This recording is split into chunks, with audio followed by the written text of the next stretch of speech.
As a mason, you work to a line, and when you're carving, you're just floating about in the stone.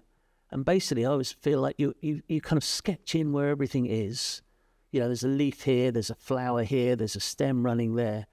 And it just floats about in the block. And then you kind of, so you rough it out, and the leaf is somewhere over here, and the stem's here, and the flower's here. And then as you define it, it floats and it gradually settles, and then that's where it is. And then you can nail it. That's where it is. But you have to kind of see it in your head a little bit. It's like a 3D drawing. Yeah, exactly.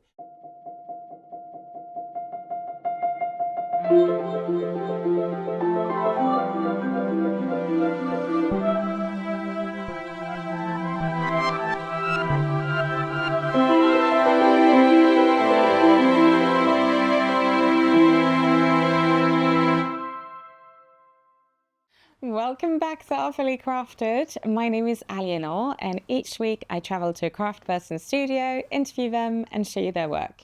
This week we're going to Lewisham to meet master stone carver Simon Smith.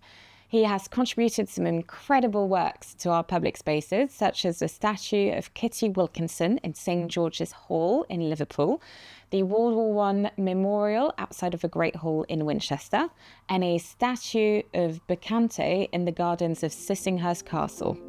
Here we go.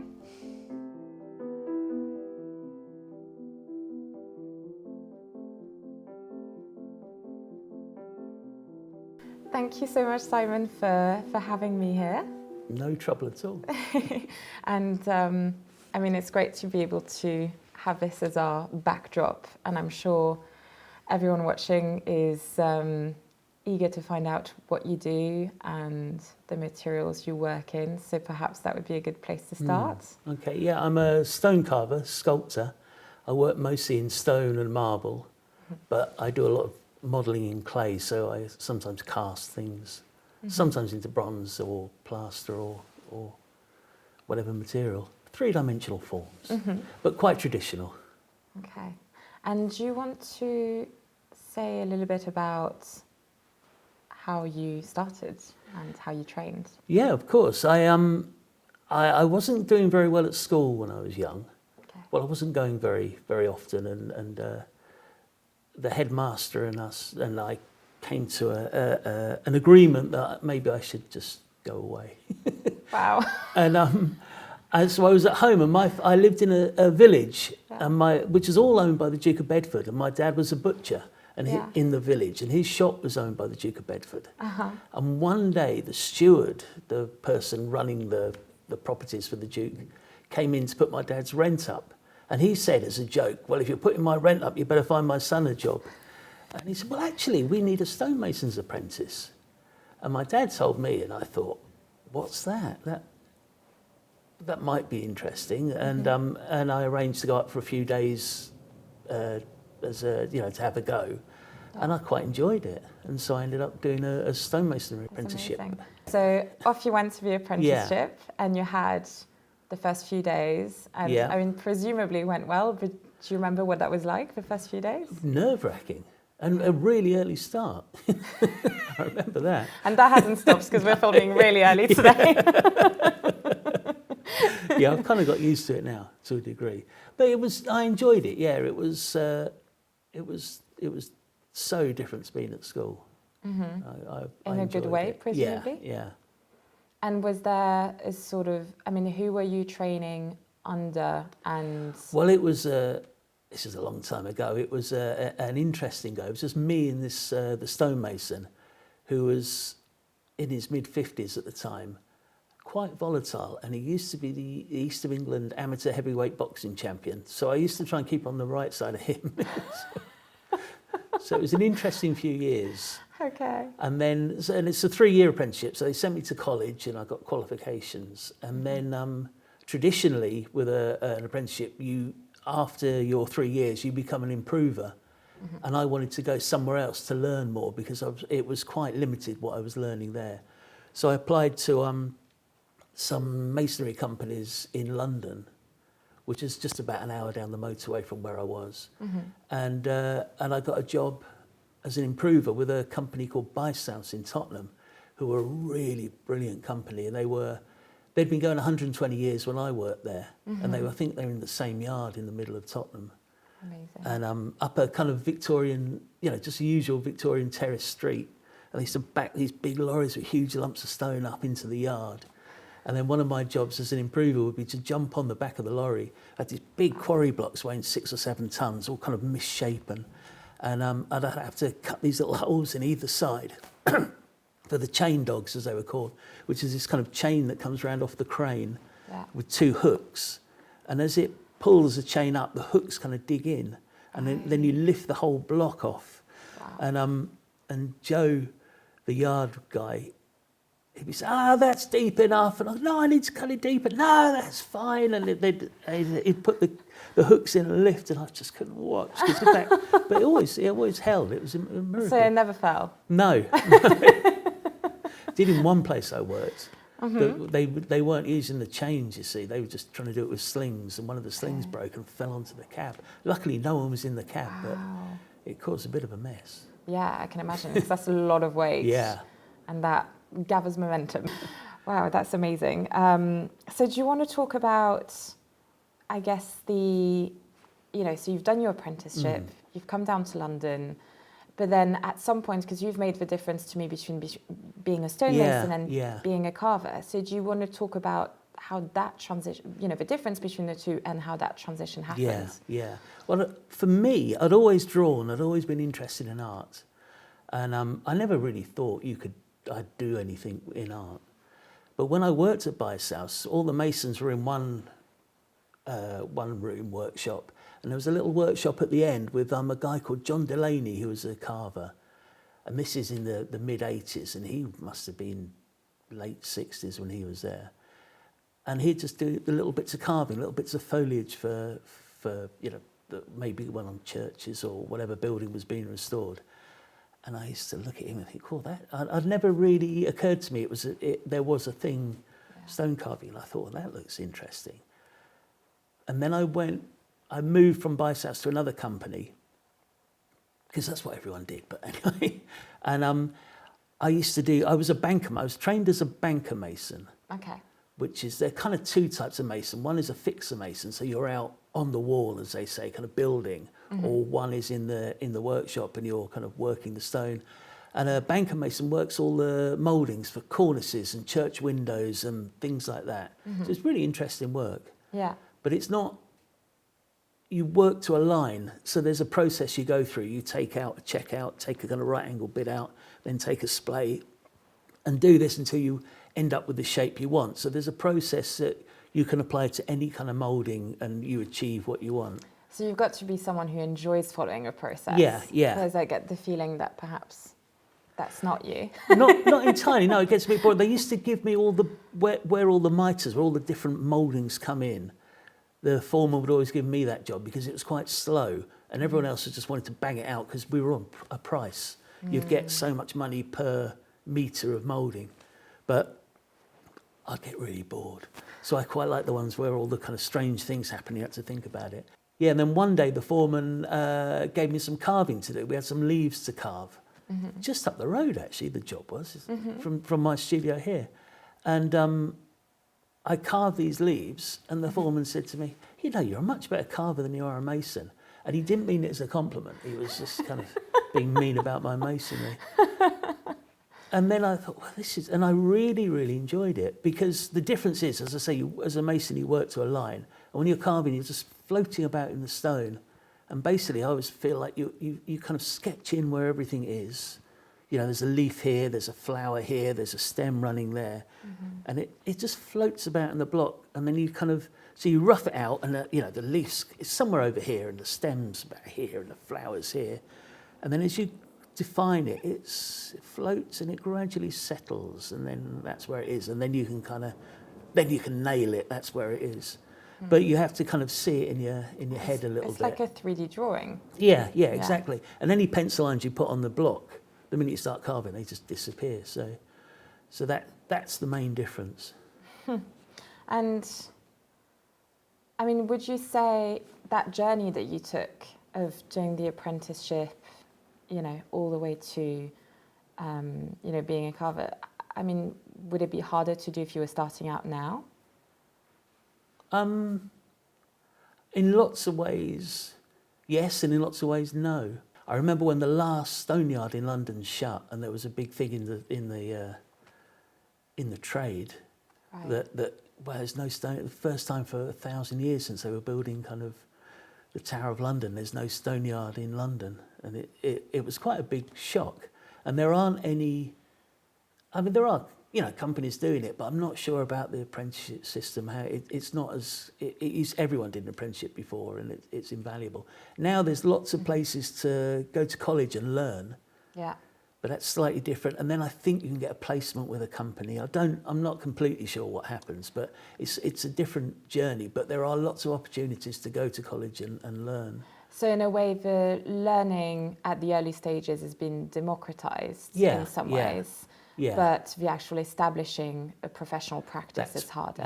Yeah, exactly. And one of the advantages of, as I was saying, when I worked at Bysouth, the actual watching them handle these big quarry blocks, put the chains on, and how you handle materials, and how you stack stone, and how you treat it, and how and just the day-to-day stuff that you don't realise you're learning is invaluable. You just see it and you take it for granted. That's how you do it. But if you've never seen it, you'd never know. Yeah, you sort of soak up what's around you. Yeah. Okay. And so going from that person who told you, oh, you're much better carver than you are a mason. So what did you do then? Well, then I did bits of carving, and I thought, well, what do I do now? And I saw in a newspaper article about a business, but it wasn't really a business. Somebody set up a kind of charitable business to make headstones, and I'd made a headstone for someone with some carving on. And I sent her a picture of it, and she said, that's very good, but because I'd done some lettering and it was awful. But she said, well, that's very nice. Have you got a proper qualification in lettering? Have you ever studied it? And I, well, no. And she sent me down to see Richard Kindersley in Kennington. And he was really, really nice and helpful. I kind of phoned him up and he said, yeah, come down. And he said, and so we spoke, and he said, have you tried the City and Guilds College? And I'd never heard of it. And this is, in the early 90s. And I went there. And I went there and I thought, this is brilliant. And I got an interview and studied there.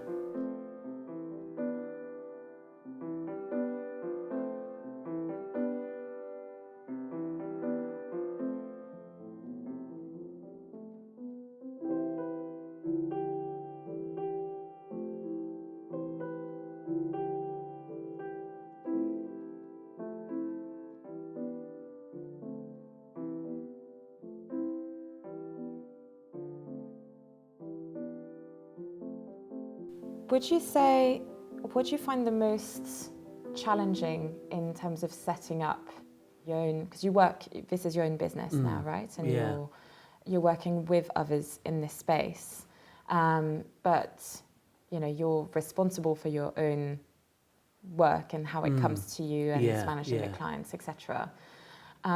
What would you say is probably the most difficult part of your practice? Would you say maybe the business side, the human side? I mean, what sort of elements do you grapple with? I think the business side is the hardest bit. The work, getting the work is part of that, and that always seems to be feast or famine. I seem to have lots of work, or maybe not much, or lots of work. And keeping that, so balancing that is quite difficult. And then, just the everyday running the business is difficult. But not that difficult. It's all just the cash flow and the time things take. Yeah. And what about, you mentioned to me that sometimes it can be sort of tricky to portray people. Yeah, that side of it, is maybe sometimes if someone wants a portrait, certainly of someone they loved who's died, that can be quite tricky. It can be really good, but sometimes it's tricky, and sometimes you're trying to capture how they saw the person. And you can only capture it how you see the person. And, and if it's from photos, you've never met them. And you try and... So I was trying to get a spirit of the person in the portrait, somehow, the spirit of the kind of person they were, rather than necessarily an exact likeness. It sounds a cop-out. I mean, you do go for a likeness, but I think that's more important. And so maybe this is a good point to talk about the commissioning process. So could you say a little bit about, how many commissions you can take on at any one time, the sort of lead time, who are your clients? Talking about all of that. I mean, it depends on the size. A lot of things can take a year or more, but that's not necessarily all working. A lot of that can be the design and coming up with ideas. And I did a commission for a charity in Winchester, and they wanted a memorial to mark the passing of troops who were kind of stationed in Winchester for the First World War. They were mostly American soldiers, but soldiers from all over the world. They'd come into Liverpool and then get a train. There's a train line from Liverpool to Southampton where, from Southampton, the poor devils would have to go over to France and into that hell. Must have been awful. Yeah. But so they'd come from Liverpool and then stop at Winchester while all the regiments were kind of, built up till everyone was there, and then go off. And apparently at one point there were more people on the hills outside Winchester than actually lived in Winchester.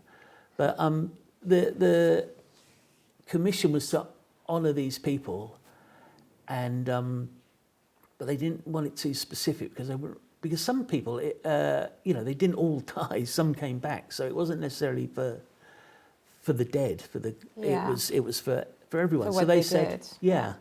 and they said the only the commission was to make something, and they said it shouldn't look like a war memorial, so it's quite an open commission.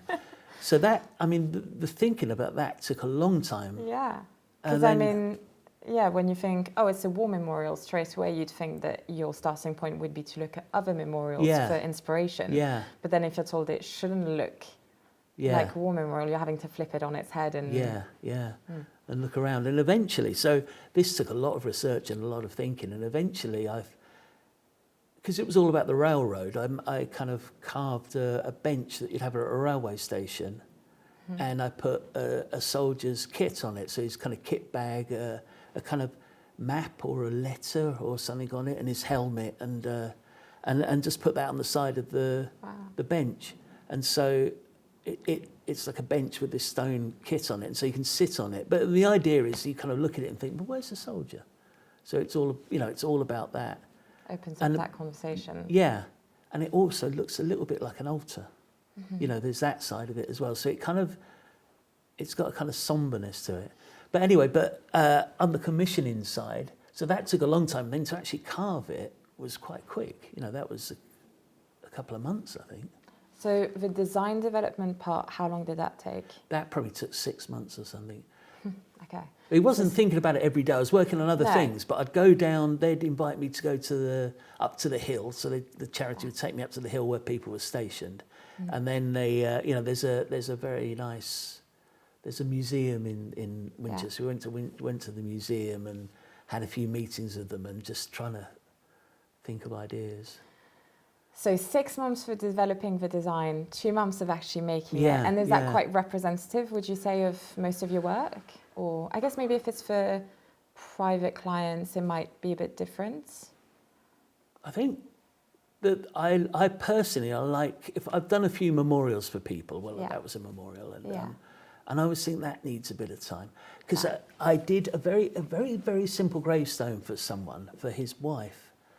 And it was slate, and he wanted he just wanted something very minimalist and kind of modern. So it was a very upright, rectangular piece of slate, and I kept all the lettering into a box, which was really interesting actually, because it made the lettering, the lettering was in this kind of tight, regular form, and it made it so lively because it was trying to burst out. It was fantastic. It was, but there was a little gap, and I wanted to fill it with something, and I couldn't think, the way the words went and the spacing, it needed something to fill it and I couldn't think what to put in it.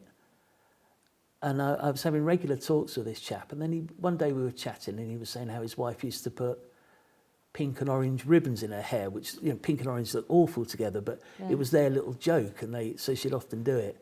And I thought, well, we could put a little pink and orange ribbon there, and then it was completely personal to them. No one knew what these two little things were. Yeah. And but that only came about because we'd just taken our time on it and talked about it, and things like that come out then, and it makes it really personal. And as you say, I think something personal, and especially if it's linked to bereavement, you almost need the emotions to settle a little bit. Yeah. Because, you know, that pink and orange ribbon, he might not have been able to talk about it right after she passed away. Yeah, very true. Yeah. Whereas, you know, if it's a year or 2 years or however long, and you've, you know, gone through this journey with him, you know, at that point you've built trust. He's had, you know, some time to maybe become able to talk about her again, and so.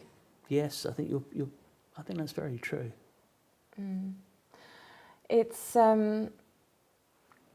sorry, it's hard to move on from something heavy like that, because that's feels quite profound. You're accompanying people sometimes at a really emotional time of their life, but that makes me wonder who are your clients? Well, individuals, as we were talking about with the memorials, or can be. I did the Bacante, which is a marble figure for the National Trust, and then Kitty Wilkinson, which was a commission for Liverpool Council. Right, so you're working for institutions, for charities, for individuals. Yeah. So it's quite a broad range, really. I mean, how do you even find the work, or does the work find you? Well, it's beginning to now. I think I've been going so long that it's beginning to find me. But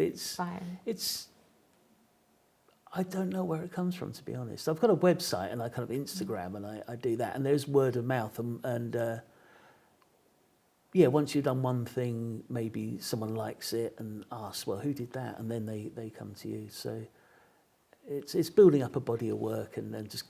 I mean, and meeting people, isn't it? It's, you know, as you have to go out and meet people, and. So how many, you know, because you talk about maybe being in design development with one piece whilst you're working on something else, and, you know, in the case of that memorial for someone's wife, you know, you mentioned that you've sort of done it, but then maybe it's sitting on the side whilst you're thinking about a way to finish it.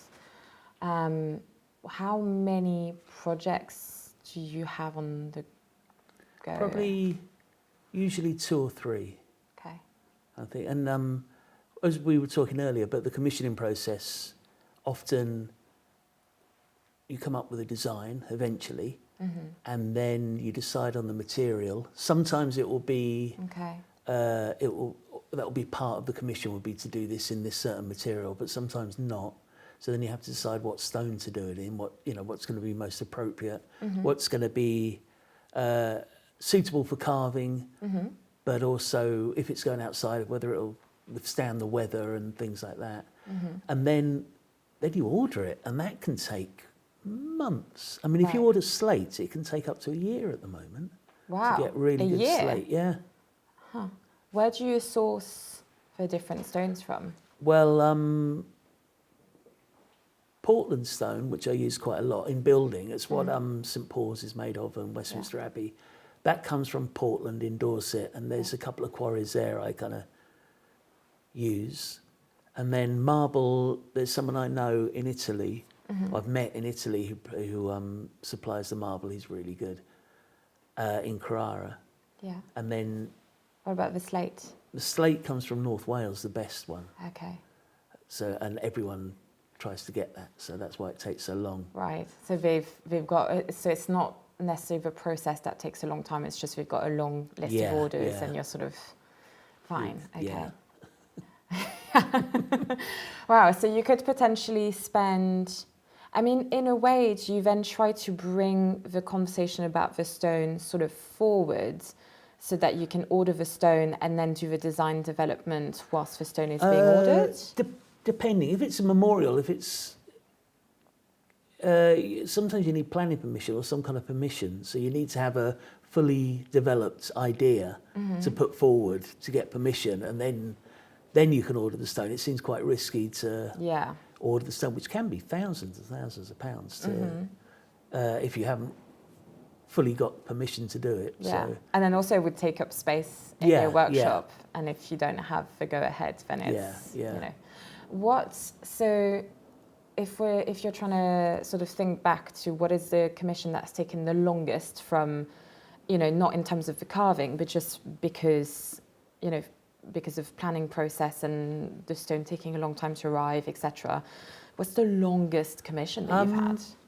I think the commission that took the longest, and certainly I felt the most pressure, was Kitty Wilkinson for Liverpool City Council. That was an open kind of competition where I kind of submitted my portfolio, and then I got shortlisted, and then we were asked all to make a maquette. Right. And so this one, everyone's working for free. Yeah. Right. Once you got shortlisted, you got paid a bit of money to produce a maquette, which is really nice actually, and it seems to be the best way to do it. And is that unusual, would you say? It seems, a lot of commissions now for public art, they seem to want you to produce an idea for them for nothing, and to do you can spend weeks producing an idea and then submit it, and they've decided to go for a kind of sound installation or a light installation and nothing to do with. So I quite like I think it's more respectful if you submit a portfolio of work and then they can choose, oh, we want something in your style, or they'll think, no, we want a light installation. So rather than, and then they come back to you and give, maybe put in a long list or a short list, and then you produce ideas, which is what what Liverpool Council did for Kitty. Yeah. So you were paid a little bit then to produce a maquette along with a few others. So a maquette is like a small model of the finished piece of what you're proposing. And I was lucky enough they chose mine, and then I had to kind of choose what material, because the commission was just, you could use, it had to be in white marble to go in the hall to match all the originals in there. But he didn't say where the marble should come from. The best, in my experience, is Carrara in Italy. But I'd never bought a big block of marble from Italy. I'd always worked with small pieces. So I went over to Italy and met a few people. Right. Because you need a kind of agent to actually get the marble, and visited the quarries, and then I chose someone to be my agent. He's a really, really nice guy. And then I went back and we went to various quarries, and I got it down to choosing the material. We're talking about choosing the material, but I got it down to 2 different types of marble, both from Carrara, one from one side of the mountain and one from the other. And one was this stuff called Bianco P. Yeah.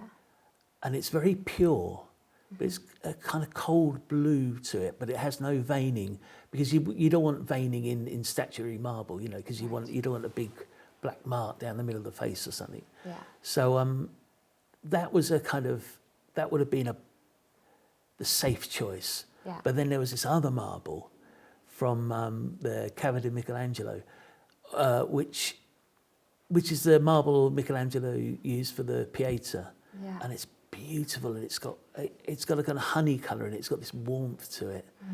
And I went to the quarry, and the main man who does the quarry is called Baratini, because apparently the quarry was called Baratini after the family name, and then a scientist worked out it was the same, and they were just going along quite busy, just normal kind of quarry. Then a scientist worked out it was the same marble that Michelangelo used. And so they changed the name, and suddenly their order books are overflowing, because everyone wants this marble. I love that. And so I took these 2 bits, and I didn't know which one to choose, the safe one or the exciting one, but it's more likely to be veined. And I took them both up to Liverpool and put them in the hall to see if there was any. They're only kind of like the size of the palm of your hand. Yeah. And the Bianco P one looked fine, and the other one, from the Michelangelo, the light shone out of it. It looked wonderful. Very exciting. It just made the choice for me.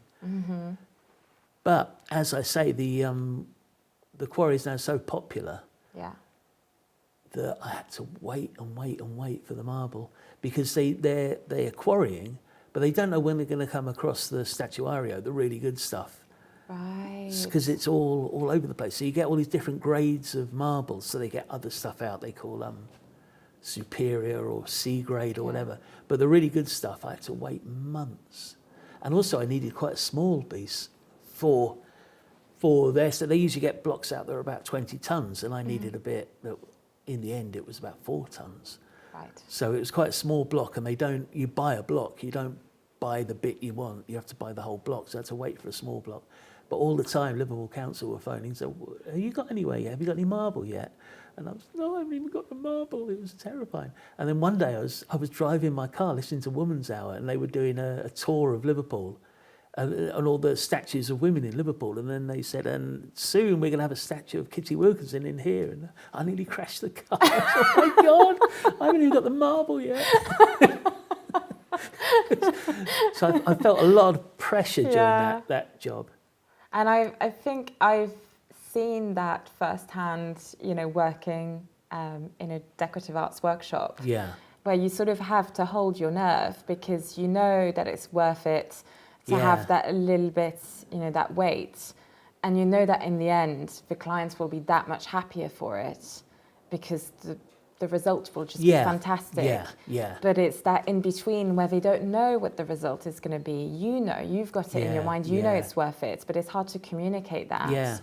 And they're nervous, and they're passing that nerve, you know, those nerves on to you, and it's so tricky. Yeah. Really and you're right. You know, it's, you know, in another couple of months, but this thing's going to be there for decades, hundreds of years, hopefully, and it'll be really worth holding on. And sometimes you can't. It's a kind of unspecific what the advantage is. It's just a general. It's just better. Yeah. And also, I mean, you know, we've just brushed over the fact that, like, in that time, you've said you've had to travel to Italy, you then had to travel back to Liverpool, etc. It's a lot of, you know, it's very involved. It's not just you sitting in your workshop waiting for things to come to you, you know, you're really putting yourself out there. So that's a really interesting... When I got the call saying we've got a block that should be suitable from my contact there, from Alex, I went out because I had to go and approve it, although he knew far more than me, but I wanted to go out. And it had my initials on the block, but next to it was some other initials, and my initial, and basically it was someone saying, well, if he doesn't want it, I'll have it. And someone else saying, well, if he doesn't want it and he doesn't want it, I'll have it. Right. And then someone else. So there's loads of people who want it, which doesn't really keep the price down either. You know? No. But yeah, one hopes that, you know, that it's appreciated by everybody there. Yeah, I think so. What was it like, actually, the process of getting it? Sorry, I'm probably, you know, asking silly questions, No. But, you know, I mean, okay, fine, it's gotten here, you've made it. What's it like actually getting it to Liverpool and installing it, and you have to shut the building down? I mean, like, what's that process like? Well, I employ my friend who's in the next workshop, Taylor Pierce Conservation Services, who are brilliant. And the guy who put the statue in is just brilliant. He's the only person in the country allowed to move Michelangelo's Tonda in the RA.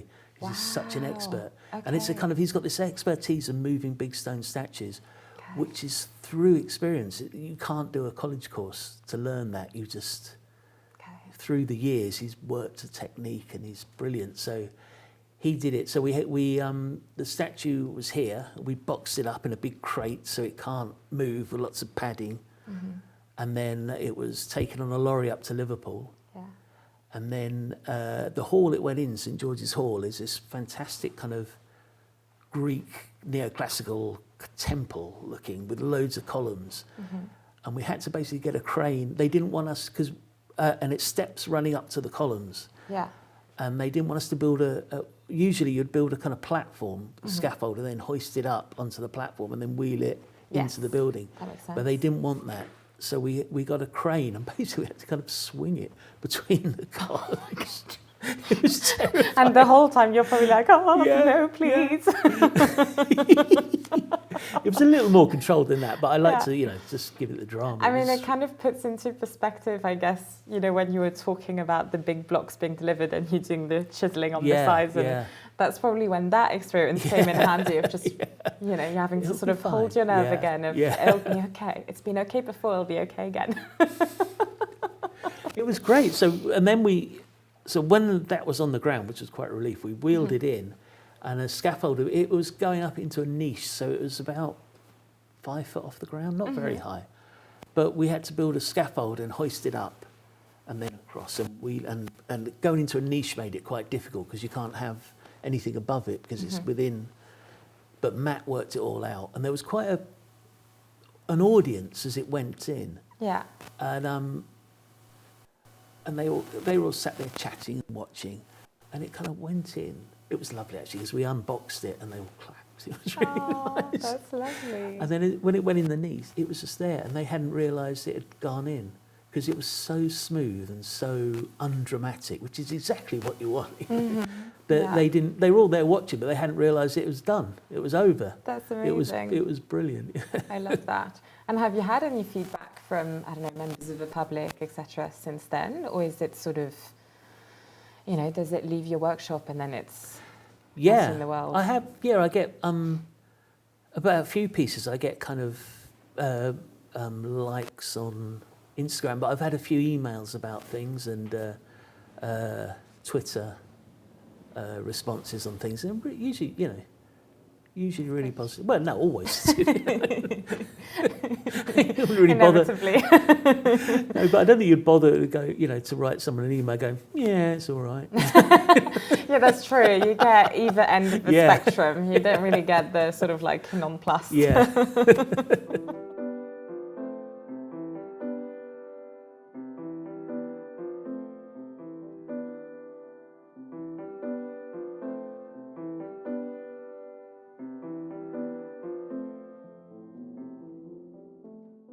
I feel like maybe we haven't spent enough time with you as a kid, because you said, you were always drawing, and you said that, at school, like, it didn't feel like it was for you. But you also said, I didn't think I could do anything with drawing. I mean, do you want to talk a little bit about that? And, how did you get into drawing? And I used to draw footballers all the time. So I was probably into anatomy somehow, but I would always be drawing footballers because I like football as well. Yeah. But, and then I did art at school. But I think it's difficult, isn't it? I think, but it would be quite nice if there was more emphasis on creativity at school, because I've got 2 kids at school at the moment, and the school's great, and they're enjoying it, but it gets, after primary school, you seem to get any creativity seems to get shoved back in, and you have to learn. And it's I'm sure it's all well intentioned, but there's all this kind of learning dates and learning facts and learning this kind of thing. And maybe there should be a little more, not mucking about, but trying to make things and just trying to problem solving in that way, in a practical way. Well, how do I attach this to this? How do I? Because I want this to attach to there, so then it can do this, or even, or drawing, or just a little more creativity and a little more being allowed to think. Yeah. Because I feel like at school, I mean, of course, learning to read and write and count, all of that sort of block is really important. But there's a lot of things that you learn for the exam, and then you sort of promptly forget. Completely, yeah. But what you don't forget is how to learn. But I feel like actually a lot of the time you're not taught that anymore. And I think with creativity and making things, that is what you learn. Learning to fail, learning how to approach something, learning to sort of be, fearless in the sense of, I'll just figure it out, I'll just work it out, I'll try it. And that's not something that you're going to learn by just learning dates off by heart. No, I think that's very true. And now people are saying, you need to keep fit for your mental health, so your body and your mind aren't 2 separate things. And surely you're actually physically doing things will help your capacity to learn in the same way that running you know, can make you happier or kind of, you know, you feel more complete. And I'm sure that's part of, you know, part of the learning process should be physically doing things with your hands and getting more dexterous and as you say, problem solving. And building your self-confidence. Yeah. There's a lot of things coming out now that are saying, you know, if you let your kids do things and make things, it builds their self-confidence. And again, I'm just not sure that, you know, getting a good grade in something, it builds your self-confidence in a sort of, you know, it's sort of Pavlov's dog that you sort of like, you need that A to feel good about yourself. That's not really a life skill. You know, you're not going to get that when you're, you know, as an adult. You're not going to get someone coming over and patting you on the back and saying, well done for getting an A on this test. You know, what you are going to get is just your own self-satisfaction from completing something.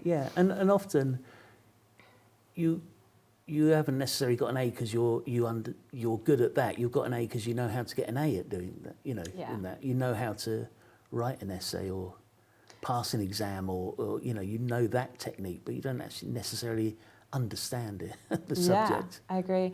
So what are you trying to do? Sorry, I'm putting you on the spot now.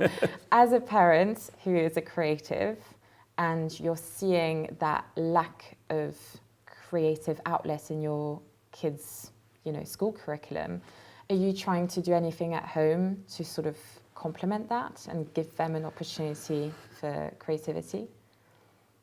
Yeah, I mean, they're probably going to watch this, so I have to be careful. But we try not to. I find if you try and force things on kids, they don't want to do it either. So we try and leave things open, and so they can do. Yeah, but they're doing other creative things. They're not necessarily doing visual stuff like I do. They're learning instruments and playing music and things, and it's wonderful. And that gives them you know, the same kind of creativity, I think. Yeah. And then, you know, and then we've got awful lot of paints and pens and things and paper. So in some ways it's just giving them tools but stepping back at the same time and letting them go to something. Yeah, that's the idea. Sorry, I did really put you on the spot there. It's fine, I was just conscious if they do ever watch it. What are they going to think? Are they going to judge your parenting? Well, they'll see what I'm trying to do. They're usually 1 or 2 steps ahead of me anyway. Yeah, it's funny, isn't it? Like kids really, you know, they do understand and catch on a lot more than adults think. And then it's only later when they're like, oh yeah, I knew you were doing that. And you're like, oh God, I thought I was being so smart.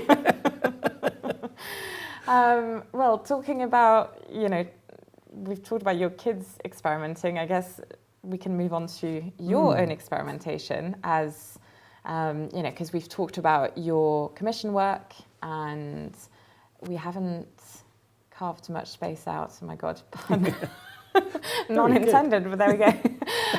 For your own experimentation and what space that has in your practice. I think it's quite important to do your own work and kind of express your own ideas. I did, a few years ago, I did some experimenting using different coloured stones and putting them together. Actually, there's one portrait of the children, so in different coloured stones, so it's very neat. But that fed into a commission I got subsequently, a few years later. It was a memorial that's now on Lewisham Police Station to someone, a community leader who advised. He started off advising Lewisham Council and then the Met Police and the Home Office about race relations and stop and search. And it was a portrait of him because it was really interesting. The commissioners were his wife and Lewisham Council, and his wife was very adamant she wanted a figurative representation of her husband to show that he was black, because you never see statues of black people, and or very rarely. And she was saying if it's just a name, you wouldn't know he was black, and it would lose the impact. And I carved this, so I used different colour stones, and carved it. And then when we put it on the wall on Lewisham Police Station, we put it up, and then we covered it over because it was an unveiling the next day. But as we were putting it up, these kids walked by, and one of them, I don't know how old they were, kind of mid-late teens, and one of them stopped and went, is he black? And it was brilliant. So he kind of clocked it straight away, and so it just showed how his wife was right and what an impact it made. You know, it was so unusual. That's really cool because I think, up and down the country, I think it's just kind of assumed that when you walk into, as you go around spaces, it's a lot of statues of rich white men. Yeah. And you know, it's great to get the opportunity to put something out there that is not feeding that narrative. Yeah. So this was a very traditional portrait with some lettering on it, and but the subject was black. Mm-hmm. And you got that commission from having had time to do your own work? Yeah, I think so. Again, it was advertised. It was an open commission, and then I got on the shortlist and put forward a proposal. But it was all from this experimenting. So how much time do you either consciously try to find or like keep time for yourself, or because you said earlier it's either feast or famine, do you sort of assume, I'll do the experimentation when it's famine? You kind of think that, but I like having something on the go, something really just mine, just to kind of play with, or just so there's no deadlines, there's no nothing, and I can try things. I think it's really healthy. So often, when it's quiet, you start something and then it picks up, but I try and carry it on. Yeah. Well, thank you so much for having us here. It's such a great space, and a haven for stonemasonry and carving in London. As you say, there aren't many spaces like this, I think, in the capital, so it's really special to be able to come behind the scenes with you.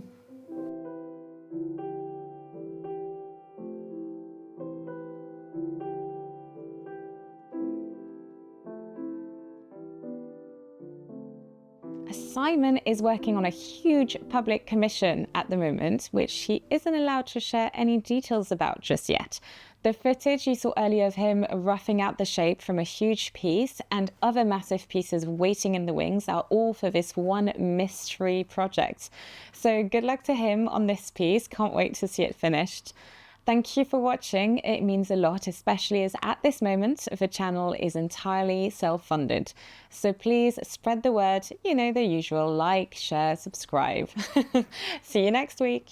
Which is quite cheap, but it's not very good. Oh, I shouldn't say that. You better cut that bit out. You get